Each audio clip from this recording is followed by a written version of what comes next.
Three teenagers in Southern California shared a passion for dinosaurs and fantasy. And these three guys went on to become probably the most influential people in contemporary culture, certainly when science fiction, horror, and fantasy are concerned. These kids were Ray Harryhausen, Forrest J. Ackerman, and Ray Bradbury. Forey's no longer with us, but the young whippersnapper, the amazing Ray Bradbury, is. Forey Ackerman called us over to his house, and Ray Harryhausen and I showed up at the same time, and we were both 18, and we both loved King Kong with all of our hearts. And the more I looked at Ray Harryhausen, and the more I heard him talk, I said, "You're really in love with King Kong, aren't you?" And he said, "Yes." I said, "Well, I fell in love with King Kong when I was 12, and I know you did too. But what else do you know about Kong?" He said, "Well, I'm so influenced by him, I'm building dinosaurs in my garage at home." I said, "You are?"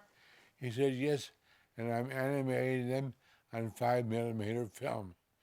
Would you like to come over and meet my dinosaurs?" I said, "Oh God, yes, I would love to do that." So he invited me over to his home, which was near Lawson and Crenshaw.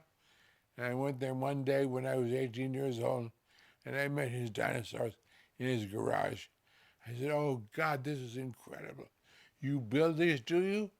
He said, "Yes, let me show you a piece of film." I did. And he showed me a little tiny piece of 5mm film with his dinosaurs roaming over a prehistoric landscape. I said, "You know something I got to tell you?" He said, "What?" I said, "I think you're going to be my friend for life." He said, "Well, that's not bad. Let's do that because we're going to need each other." He said, "What are you going to do with your life?" I said, "I want to be a writer someday." He said, "Well, maybe someday you'll write a screenplay for me and I'll do dinosaurs for you."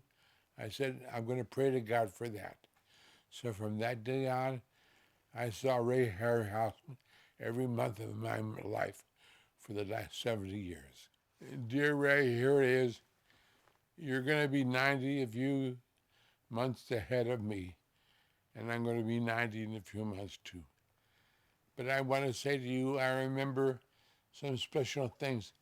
You loved The Fountainhead, directed by King Vidor, as much as I did, because that guaranteed your life and your belief in yourself, and The Fountainhead made me believe in my life and my belief in myself too. So what was the secret of our friendship, Ray? You loved me and believed in my future. I loved you and believed in your future. And our love made our lives together and our careers succeed. So on this day, I want to tell you, I remember our total life, and I hope you live to be 100 now, and I'll follow in your footsteps, and I'll tell you again and again how much I love you.